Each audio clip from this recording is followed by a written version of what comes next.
Now, Andrew, we've been talking about and speculating when the election will be. We're trying to read the tea leaves. Maybe some indication from this sitting calendar that's been released this afternoon. Yeah, so I'll correct myself from last hour. It looks like March or May, not April. Have a look at this.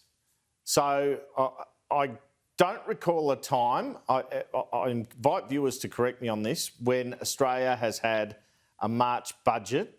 You'll see there the budget is set down for March 29. We know before the 2019 poll they had an April budget. But look too at how few sitting weeks there are up until, say, a May election. Really only 3 or 4 sitting weeks before August if there's a May election. That minimises the chance of disunity, of MPs crossing the floor when you only have 2 in those first 2 weeks of February. Generally, then you'd have a couple in the first 2 weeks of March. They're not doing that at all. Scott Morrison said that the budget would then be March 29. And it's anyone's guess as to when in May after that. You've got that other sitting week set down for the middle of April. Do you then go full term? It was May, I think, 18, 2019, the election, and have the election latest possible date, May 21, or the week after budget. Do you call it? Do you call it then about April 4 and go early May?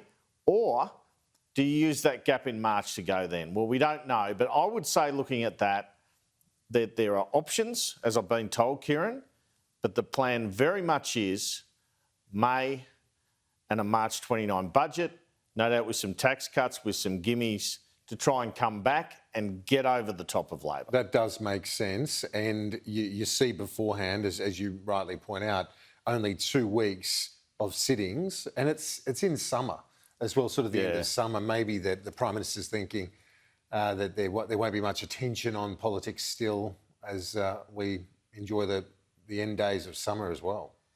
Because they're the 2 sitting weeks. Yes, but I mean, he's talking about trying to get religious discrimination through.